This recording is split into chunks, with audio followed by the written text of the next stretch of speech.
Bienvenidos al primer capítulo del podcast En tu aula o en la mía. Hoy queremos hablar de oposiciones sin adornos, de lo que son de verdad, de lo que nadie te explica cuando empiezas a estudiar y también de algunas verdades que a veces no quieres escuchar. Para eso hablamos con Eduardo, preparador y docente, que él ya ha pasado por todo este proceso de oposición. Y bueno, vamos a ir por partes porque hay mucho que desmenuzar.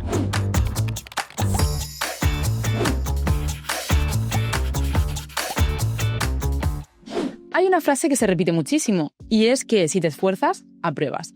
Desde tu experiencia, ¿esto es real o es uno de los grandes mitos de la oposición? A ver, esforzarte es necesario, eso está claro, pero no es suficiente. Y creo que ese es el problema de esa frase. Se vende como si el esfuerzo garantizara el resultado y en oposiciones no funciona así. Puedes estar dejándote la piel, estudiando todos los días y aún así no sacar plaza.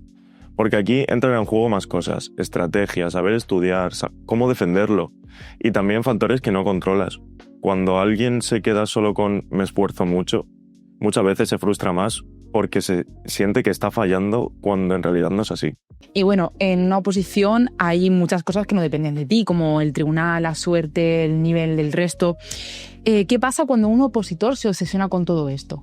Lo que pasa es que se quema antes de tiempo, porque está gastando energía en cosas que no puedes cambiar. El tribunal va a ser el que sea, el día del examen puede salirte mejor o peor. Eso no lo controlas. Lo único que puedes controlar es cómo llegas tú. Cuando un opositor se obsesiona con lo externo, deja de centrarse en lo único importante, que es preparar bien su parte. Y además genera muchísima ansiedad, porque siempre está pensando en escenarios que no dependen de ti. Y además todos conocemos casos de opositores muy preparados, pero que no sacan plaza. ¿Por qué pasa esto tan a menudo? Porque estar preparado no siempre significa saber competir en una oposición. Hay gente que sabe muchísimo, pero no sabe demostrarlo en el examen, o no sabe priorizar, o no sabe adaptarse al formato. La oposición no es un examen universitario, es una competición con unas reglas muy concretas. Si no juegas con esas reglas, aunque sepas mucho, te puedes quedar fuera. Y además, mucha gente empieza a opositar pensando que esto va de memorizar temas. ¿Qué problema tiene este enfoque? El principal problema es que la memoria sola no te salva. Memorizar sin entender te hace muy frágil. El día que te cambien una pregunta, que te piden relacionar cosas o defender una programación, te quedas vendido. Opositar no va solo de soltar contenido, va de entenderlo, de saber explicarlo y de adaptarlo. Cuando alguien se queda solo en memorizar, normalmente se bloquea mucho más en el examen. Entonces, desde tu experiencia, Eduardo, ¿qué debería aportar realmente un buen preparador a un opositor? Para mí, un buen preparador no es solo alguien que te da material, eso lo puede hacer cualquiera. Un buen preparador te ayuda a tomar decisiones, a priorizar, a entender dónde estás perdiendo el tiempo y dónde no. Y sobre todo, te ayuda a no volverte loco. A veces el mayor valor está en decirte esto no hace falta ahora o por aquí no vayas. Entiendo, y además no todos los opositores están en el mismo punto ni tienen las mismas necesidades. Entonces, ¿por qué es un error aplicar la misma receta a todo el mundo? Pues es un error porque cada opositor tiene una situación distinta. Tiempo, experiencia, base, contexto personal. Si a todo el mundo le das lo mismo, estás ignorando la mitad del problema. Hay gente que necesita más acompañamiento, otros más estructura, otros más calma. Cuando intentas meter a todos en el mismo molde, muchos acaban frustrados pensando que el problema son ellos. Se venden mucho los métodos milagro y las soluciones rápidas. ¿Qué diferencia hay entre eso y un acompañamiento real? La diferencia es que el método milagro te promete resultados sin proceso, y eso no existe. Un acompañamiento real es más incómodo porque te obliga a pensar, a tomar decisiones y a asumir que esto lleva tiempo. No hay atajos mágicos. Cuando alguien te promete lo contrario, normalmente te está vendiendo humo.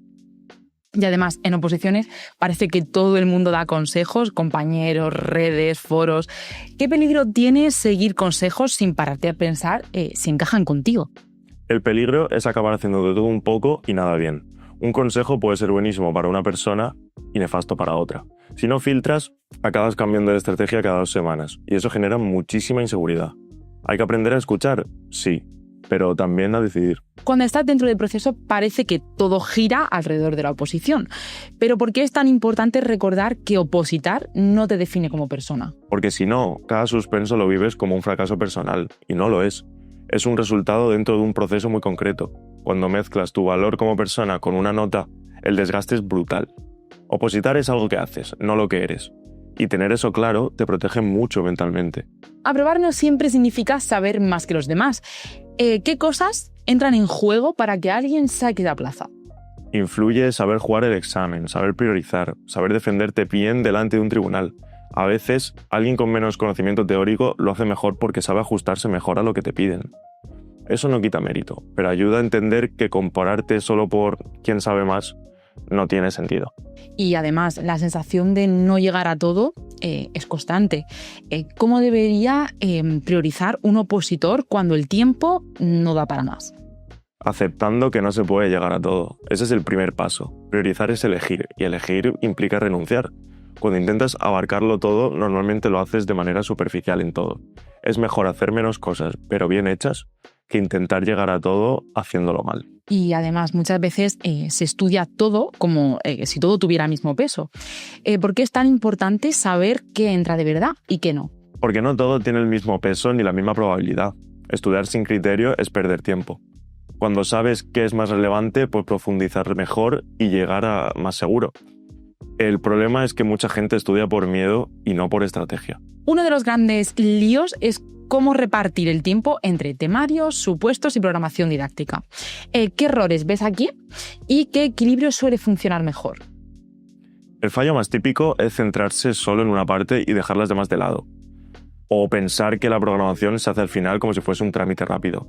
Temarios, supuestos y programación van de la mano. Si dejas algo atrás, luego todo se acumula y acabas estresado.